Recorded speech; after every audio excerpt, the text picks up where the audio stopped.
meus irmãos e minhas irmãs da Fraternidade Espírita Irmã Sheila. É com muita alegria, com muita honra, que estamos aqui em mais um encontro para abordarmos uma temática da nossa querida e amada doutrina espírita. E hoje nós falaremos sobre o tema Não julgueis para não serdes julgado, tendo como fonte primária para nossa reflexão o livro Renovando Atitudes, psicografado pelo médium Francisco do Espírito Santo Neto, do Espírito Hamed, o Evangelho segundo o Espiritismo, no seu capítulo 10, itens 11 e 12, e o Evangelho por Emmanuel, comentários ao Evangelho segundo Mateus, no capítulo 7, versículos 1 e 2. Também abordamos alguns outros livros espíritas, mas esses são os três principais. Para dar início, eu trago aqui um pensamento atribuído à Madre Teresa de Calcutá. Quem julga as pessoas não tem tempo para as amar. Quantas vezes ainda, ao longo da nossa caminhada, nós perdemos ainda tempo julgando o outro, ao invés de as amar. Mesmo Jesus, tendo aqui estado há mais de 2000 anos, nos orientado, nos dado exemplo para não julgarmos, nós ainda assim agimos. Frente às nossas imperfeições, frente ainda à nossa caminhada, nós incorremos nesse equívoco.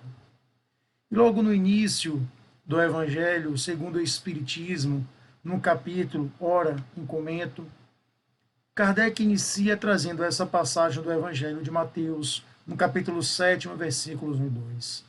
Não julgueis, a fim de não serdes julgados, porquanto sereis julgados conforme houverdes julgado os outros.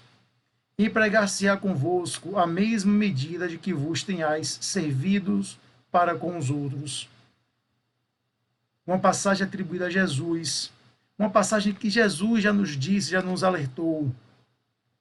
Será que o seguimos? Será que nós nos lembramos que quando julgamos o outro, nós também seremos medidos dessa mesma forma?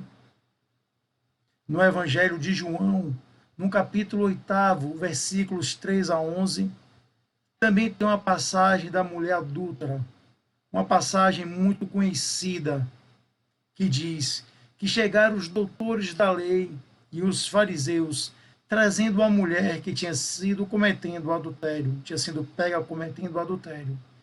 Eles colocaram a mulher no meio e disseram a Jesus: Mestre, essa mulher foi pega em flagrante cometendo adultério. A lei de Moisés manda que mulheres desse tipo devem ser apedrejadas. E tu, o que dizes? Uma forma de colocá-lo em uma situação complicada, tentando-o. Jesus se levantou e disse: Quem de vocês não tiver pecado, que ele atire a primeira pedra. Ouvindo isso, eles foram saindo, um a um, jogando as pedras no chão. Começaram saindo primeiro os mais velhos. Jesus então se levantou, virando-se para a mulher, e lhe perguntou: Mulher, onde estão os outros, aqueles que a condenaram? Ninguém condenou você? E ela lhe respondeu: Ninguém, Senhor. Então Jesus lhe disse: Eu também não a condeno. Pode ir e não peque mais. Quando nós refletimos sobre essas passagens, o que nos vem à mente? Primeiro, na passagem de Mateus, quando Jesus nos alerta para nós não julgarmos, porque com o mesmo peso que nós julgarmos, nós também assim o seremos. Nós nos lembramos disso quando nós pegamos algum irmão nosso cometendo equívoco, que aos nossos olhos é um equívoco. Kardec já nos alerta que muitas vezes há atos que aos olhos dos homens não são infrações, mas aos olhos de Deus sim. Emmanuel, comentando essa passagem de Mateus, nos diz: se te decidireis a praticar compreensão, adiantear consideravelmente no caminho do amor, em direção à paz que se te fará suporte à felicidade. Para isso, é imperioso que situes no lugar dos outros, de modo a que não percas tempo com qualquer julgamento leviano, capaz de arrojar-te em complicações e enganos, por vezes de lastimável e longa duração. Porque se nós observarmos e nós refletirmos as nossas atitudes, o nosso julgamento é fruto de uma rápida análise, um rápido olhar na atitude do outro. Nós não paramos para refletir se de fato aquela atitude ela deverá ser ou deveria ser condenável de fato. Nós não nos colocamos no lugar do outro. Nós não praticamos aquela máxima de nos colocarmos no lugar do outro para saber se aqui, mudando o nosso olhar, aquela atitude é tão reprovável. Porque se assim agíssemos, talvez não perdêssemos tempo de lastimável e longa duração, com complicações e enganos. Basta refletirmos, como dizia Chico, quando muitas vezes ele iria condenar alguém ou iria discutir, ele tomava um gole de água e demorava com aquela água na sua boca. Era uma forma dele refletir para não discutir. Porque muitas vezes as discussões e as brigas são frutos de um julgamento. São frutos de um orgulho ferido, baseado em algum julgamento que nós temos daquela atitude que nos magoou. Porque perdemos muito tempo julgando e não refletimos nos motivos que levaram o outro a agir daquela forma. Mas mesmo quando nós até pensamos nos motivos, nós nos consideramos, como dizem, os donos da razão. Emmanuel continua nos alertando, dizendo que disse-nos o Senhor: não julgueis para que não sejas julgado. Isso, de certo, não é que vale dizer que é preciso abolir a análise do nosso campo de inteligência, mas sim que toda a condenação é vinagre no pão da fraternidade, com que pretendemos nutrir a concórdia entre os homens. Asseverou de outra feita: serás medido com medida idêntica a que aplicares a teu irmão. E é engraçado que nós, quando julgamos, somos por demasiado severos, mas quando somos nós o julgado, nós queremos que sejam demasiados brandos. Mas por que isso? Porque quando nós julgamos, nós somos tão severos, nós somos tão críticos, tão azedos, mas quando os outros analisam as nossas atitudes, nós queremos que eles sejam tão compreensíveis, dos pesos e duas medidas. Nós queremos justificar as nossas atitudes e os nossos atos, mas quando nós julgamos, nós não queremos ouvir as explicações do outro, nós não queremos compreender. E se nós queremos viver em uma fraternidade universal, se nós queremos nutrir uma concórdia entre os homens, nós temos que viver numa compreensão. Nós temos que viver em um mundo sem que haja esse julgamento tão severo, esse julgamento que nós vivemos sempre a apontar para o outro. E é engraçado que tem um adágio popular que diz: quando você aponta o dedo para o outro, sempre há três, no mínimo, apontando para você. Mas é isso que nós nos lembramos, é isso que nós refletimos, é isso que nós, quando vamos julgar, nós pensamos que é a mesma severidade, a mesma medida que eu julgo meu irmão, eu também serei julgado. Em uma certa ocasião, Divaldo narra que logo quando ele fundou a Mansão do Caminho, durante longos anos, hoje não mais devido à sua idade, ele ficava no centro recebendo atendendo as pessoas para levar um consolo, para levar uma palavra amiga. E atendia, varava a madrugada. Entrava a noite adentro, enquanto houvesse uma pessoa para ser atendida, ele assim o fazia. E então, uma senhora, lá chegando em prantos, chorando, porque o seu filho tinha sido assassinado. E ela não sabia o que fazer. Ela queria receber aquele conforto e Divaldo não sabia o que falar. E então Joana, a sua guia, a sua mentora espiritual, apareceu para ele e falou assim: Divaldo, a parabenize, a conforte, a console. E ele então ficou sem entender: Joana, como irei parabenizá-la, como irei confortá-la? E ela falou: Divaldo, a parabenize, a conforte, abrace-a e diga que aquela outra irmã que está ali para falar com você em prantos, chorando, é a mãe do algoz. É a mãe do assassino. É a mãe daquele filho, o filho dela, que ela não consegue ainda aceitar. É o assassino. Então, quando nós nos deparamos com uma situação como essa, nós não conseguimos também sentir a dor do outro por agir daquela forma. E Divaldo, então, conversando com a mãe daquela vítima, pôde confortar aquele coração doído. Trouxe, então, a mãe também do assassino e pôde conversar com ambas. Quantas dores os corações carregam, quais os motivos que levam o ser humano a agir daquela forma. Nós não sabemos.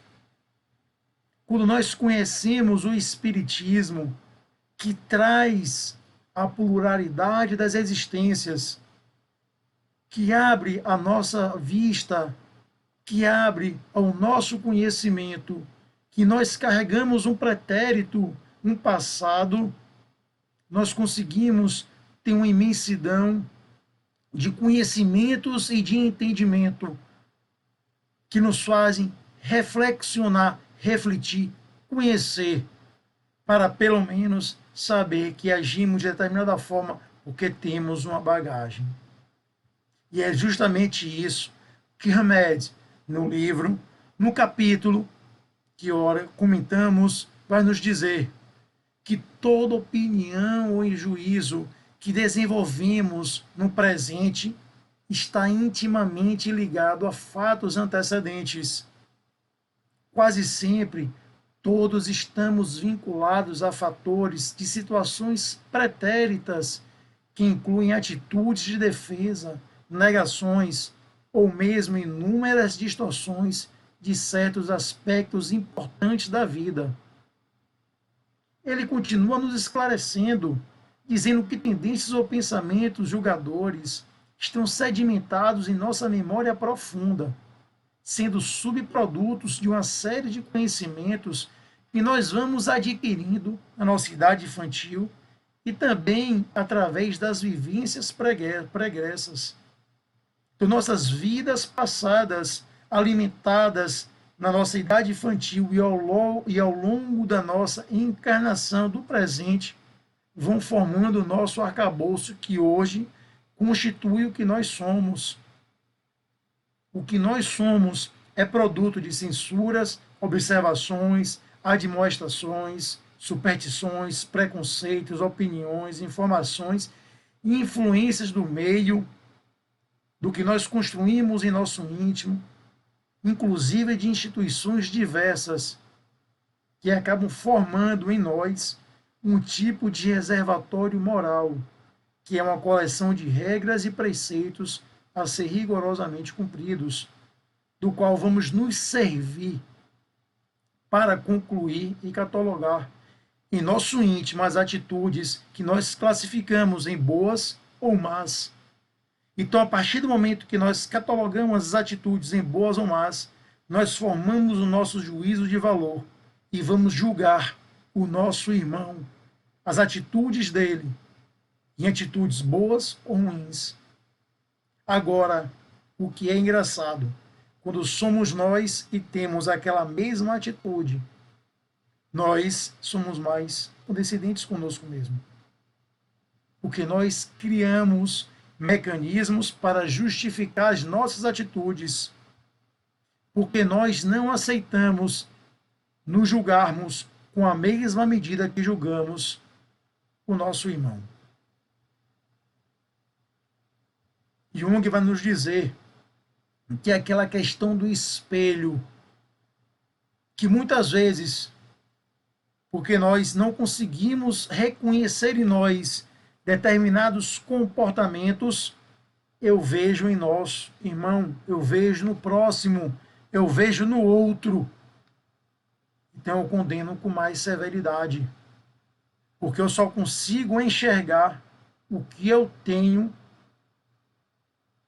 porque se eu não tenho, eu não reconheço. Porque quando eu julgo o outro, eu esqueço, eu não levo em conta, muitas vezes, que eu não tenho sequer a condição moral para o assim fazer. Porque eu não conheço o passado espiritual de ninguém, nem mesmo meu, para julgar. Para conhecer por que o outro agiu daquela forma.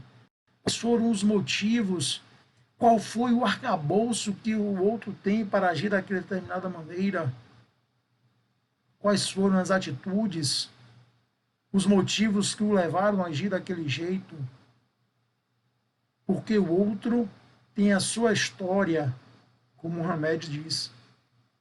Então, como eu catalogo em mim o que é o bem ou o mal, o certo ou o errado, eu vou julgar o outro. E o que é, não posso dizer, engraçado, é que Jesus, o ser mais perfeito que existiu na Terra, o nosso modelo e guia, como nos disse Kardec, quando aqui esteve, não julgou. Não julgou. E quando era chamado de bom, ele dizia: bom é o meu Pai. E quando estava na cruz, pedia perdão porque não sabem, Pai. Perdoa-os, porque não sabem o que fazem. Por que nós não seguimos esse exemplo? Porque ainda é muito complicado. No livro Mundo Maior, de André Luiz, psicografado por Chico Xavier, ele traz um fato interessante, uma história interessante, de uma criança que a criança era paraplégica, muda, cega. E vai dizer que a criança vivia naquele estágio porque ele estava se depurando de um passado muito equivocado, de um passado de muitos equívocos que ele cometeu quando tinha o seu corpo perfeito, de muitos erros, porque vivia em uma época de Inquisição e aproveitou daquele momento de Inquisição para poder se livrar de alguns inimigos. Então ele sofreu muito em alguns locais inferiores e estava passando por um processo de depuração espiritual. E tinha vindo uma mãe muito amorosa que, através do seu amor, estava conseguindo fazer com que aquele espírito evoluísse. E ele tinha pedido para vir daquela forma para poder conseguir alcançar a sua evolução. E quando nós olhamos sem conhecer o passado, sem conhecer a história, nós olhamos muitas vezes, ou nós condenamos, ou nós julgamos, mas não temos um olhar de amor, um olhar de benevolência. Antônio Vieira, nos sermões, um livro que ele escreveu, ele vai dizer: quando julgamos os outros, condenamos-nos a nós. Porque quando eu julgo os outros, é o mesmo peso que eu serei julgado. Porque aquele julgamento irá ecoar em minha mente. Porque eu tenho que ter consciência que o pensamento tem um poder criador. A palavra tem um poder também de criar. Tem um poder de moldar. O que eu estou moldando com os meus julgamentos. O que eu estou moldando com os meus pensamentos.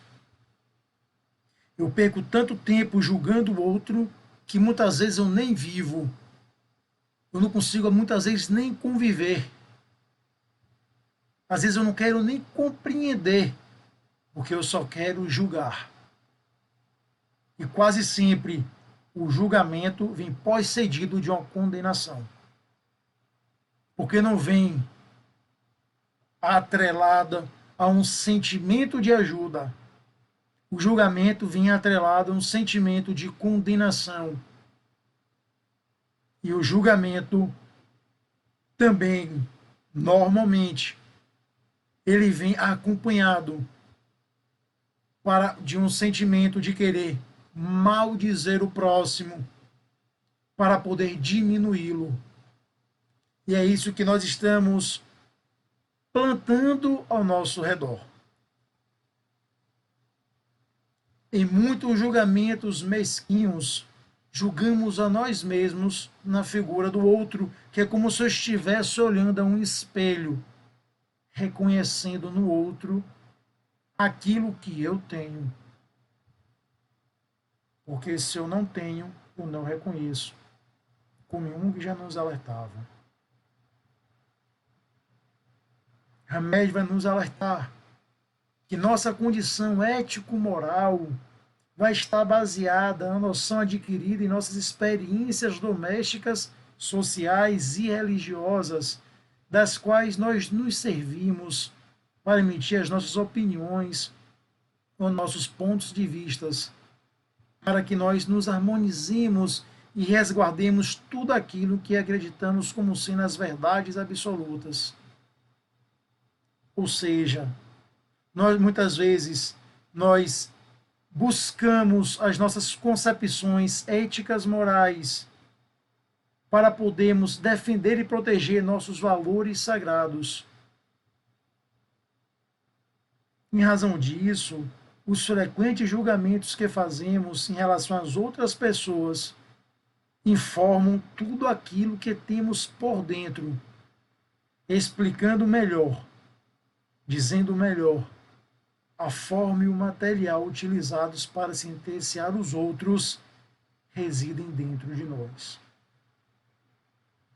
Daí porque a importância de cuidarmos do nosso ambiente familiar, social e religioso. A importância da evangelização dos nossos jovens. A importância do cultivo dos valores evangélicos, dos valores do Cristo. Porque se nós cultivarmos os princípios cristãos em nosso íntimo, nós não vamos sentenciar ninguém se não for com o amor que o Cristo carregava.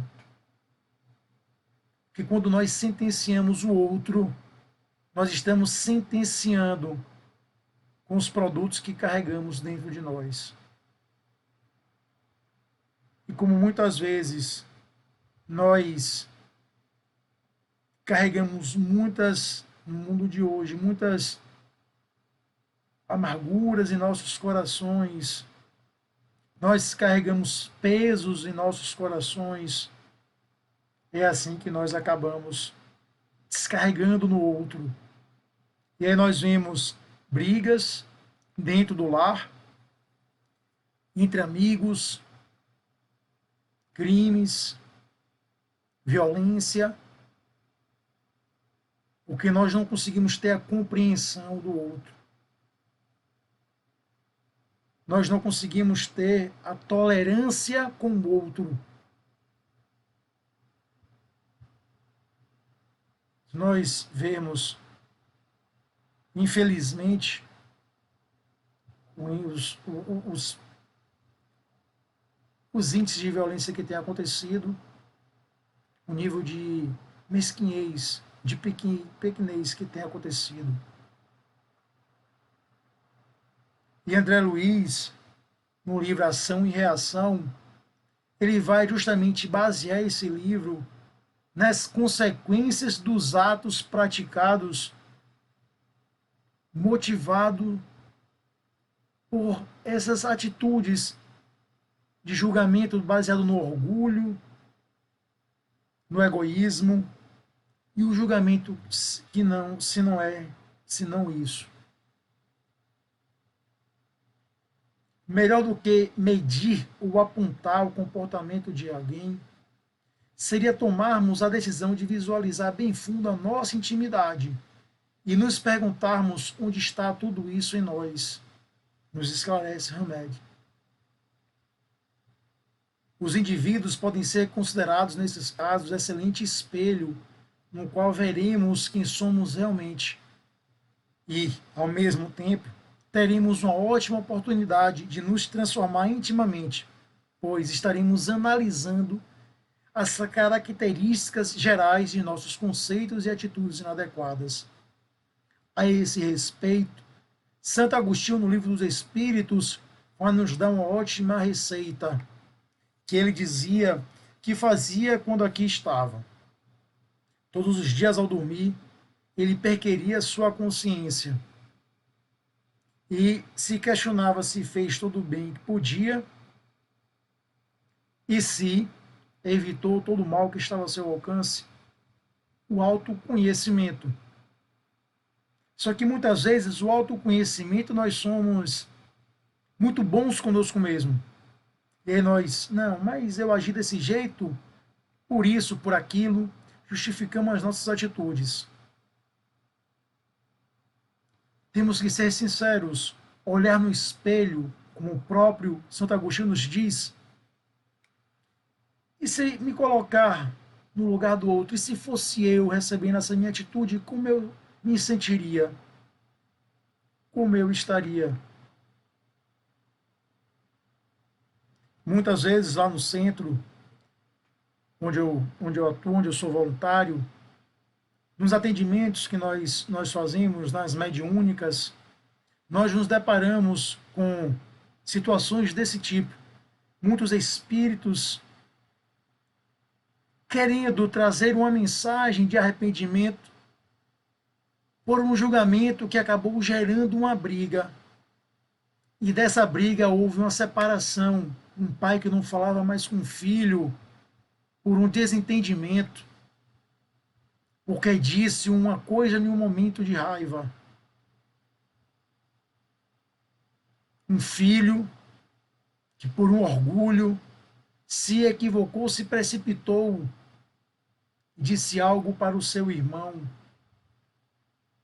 Como me esquecer de um amigo que eu tive na minha época da adolescência, que ficou mais de 10 anos sem falar com o irmão, porque julgou de forma equivocada uma atitude do irmão. O irmão disse algo, ele, no seu julgamento, equivocou-se na interpretação e por algo equivocadamente interpretado de um dizer, ficou mais de 10 anos sem falar com o irmão. Quando resolveram conversar, perceberam que não era nada daquilo que ambos estavam dizendo um ao outro. Bastava um pouco de tolerância. E as atitudes que nós fazemos é justamente isso. Uma interpretação equivocada. Kardec, no Evangelho, no capítulo 10, item 13, vai nos dizer, trazendo essa passagem da mulher adúltera, quando Jesus disse, aquele que estiver isento de pecado, atire-lhe a primeira pedra, disse Jesus. Kardec vai nos dizer, essa máxima faz da indulgência um dever, porque não há quem não irá necessitar dela para si mesmo. Ela nos ensina que não devemos julgar os outros mais severamente do que julgaríamos a nós mesmos. nem condenar no outro o que desculpamos em nós. Antes de censurar uma falta de alguém, vejamos se a mesma censura não pode recair sobre nós. Porque, como eu disse anteriormente, quando eu julgo no outro a mesma atitude que eu tive, eu julgo com severidade. Mas quando sou eu que cometo, eu quero que o outro seja indulgente para com o meu erro. Na minha trajetória profissional, muitas vezes já me deparei com situações que as pessoas buscavam a justiça achando que iriam encontrar um pouco de alívio. Vejamos os casos de uma mãe que tem um filho que por algum motivo foi assassinado. Não há sentença que alivie aquele coração. Mas a mãe que teve o filho como assassino, a pena mais dura também vai ser a mais severa. Sempre em um julgamento depende do lado que você esteja. Sempre queremos que o outro seja benevolente conosco, mas estamos sendo benevolente com o outro. No livro A Ética de Jesus, há uma passagem interessante que vai dizer, de um modo geral, somos benevolentes para com os nossos erros e muito rígidos para com os erros dos outros. A nossa tendência é nos achar as criaturas mais perfeitas da face da terra. Sempre estamos certos e os outros sempre errados. O ensino no mestre é de não julgarmos as criaturas, não atirarmos a primeira pedra naqueles que parecem-nos errados. Antes de julgarmos, pararmos e analisarmos, refletirmos por que eu estou julgando. O outro age daquele jeito, daquela forma, pelos motivos que ele tem. Não cabe a mim entrar no íntimo de ninguém. Como não gostaria de ser julgado. Kardec, baseado nisso, ele vai perguntar aos espíritos na questão 886 qual o verdadeiro sentido da palavra caridade, como a entendia Jesus. Os espíritos vão dizer: benevolência para com todos, indulgência para as imperfeições dos outros e perdão das ofensas. E Kardec vai comentar essa passagem dizendo: a caridade segundo Jesus não se restringe à esmola, abrange todas as relações em que nos achamos com os nossos semelhantes, sejam eles nossos inferiores, nossos iguais ou nossos superiores.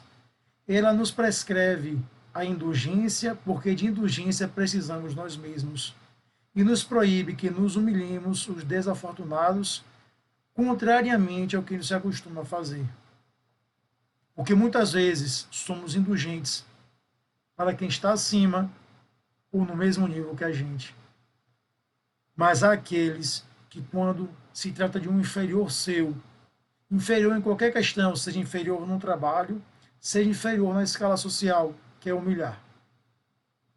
Agora, o que seria indulgência? Porque muitas vezes as pessoas passam por essa passagem e não sabem o que significa indulgência. Segundo o dicionário, indulgência pode ser disposição para perdoar culpas ou erros, clemência, misericórdia, ou absolvição de pena, ofensa ou dívida, desculpa, perdão. Por extensão, tolerância com atitudes e indiciocracias alheias, complacência, a qualidade de quem é indulgente.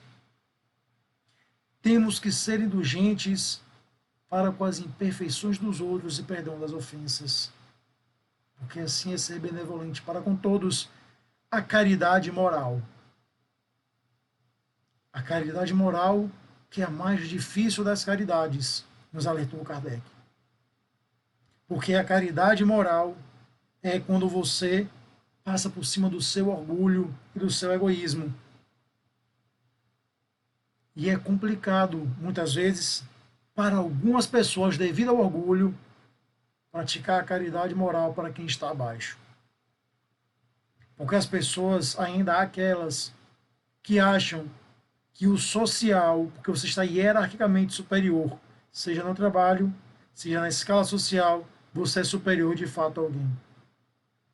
E quando você olha a questão da reencarnação, você percebe que todos, se hoje está acima, amanhã pode estar abaixo. Todos nós somos iguais, iguais perante Deus, porque todos nós fomos criados simples e ignorantes. Deus não dá privilégios a ninguém, porque Deus ama a todos indistintamente. Jesus veio o mais simples e o mais humilde. Lavou os pés dos seus discípulos, pregou pelo exemplo, o exemplo da humildade e do amor. Porque nós iremos querer, então, pregar pelo orgulho e o julgamento. Porque nós, então, iremos querer, então, viver julgando o nosso irmão. Porque nós conseguimos ver tantas imperfeições no outro, ressaltamos tanto o erro dos outros, ao invés de ver as suas qualidades. Às vezes, no charco da lama, nasce a flor mais bela. Porque nós não conseguimos ressaltar, realçar as qualidades e o que é belo. Porque nós não começamos a ver a beleza do mundo. Porque nós não começamos a pregar o amor ao mundo. Emmanuel vai nos dizer: de certo, observarás em toda parte desacordos, desentendimentos, desajustes, discórdias. Junto do próprio coração, surpreenderás os que aparecem residir em regiões morais diferentes. Entes amados desertam da estrada justa. Amigos queridos abraçam perigosas experiências. Como ajudar aos que nos parecem mergulhados no erro? Censurar é fazer mais distância. Desprezá-los será perdê-los. É imprescindível saibamos socorrê-los através do bem efetivo e incessante. À frente, pois, daqueles que se afiguram desnorteados, estende o coração e as mãos para auxiliar, porque todos estamos no caminho da evolução, e segundo a assertiva do nosso Divino Mestre, com a medida que tivermos medido, nos hão de medir a nós. Não nos esqueçamos do exemplo do Cristo. Não nos esqueçamos da beleza do mundo que Deus nos deu. Não nos esqueçamos que estamos aqui para amar, para evoluir, para crescer. Fora da caridade não há salvação. A caridade moral que temos que agir para com o outro. A caridade que temos que ter para com o erro, o outro. Erro não, equívoco, porque nós também cometemos. E não é assim que nós queremos que o outro haja conosco. E por que então não agirmos dessa forma também? E para podermos encerrar, eu trago aqui um poema do livro Parnaso de Além Túmulo, do Espírito João de Deus, psicografado pelo médium Chico Xavier. No templo da educação, distribuía o mestre os dons divinos da luz do seu espírito sem jaça, e exclama enquanto a turba observa e passa: deixai vir em mim os pequeninos. É que na alma sincera dos meninos há uma luz de ternura, amor e graça, de que o Senhor da paz quer que se faça o sol da nova estrada dos destinos. Vós, que tendes a fé que ama e consola, fazei do vosso lar grande escola de justiça, de amor e de humildade. As conquistas morais são toda a glória que a alma busca na vida transitória pelos caminhos da imortalidade. Muito obrigado.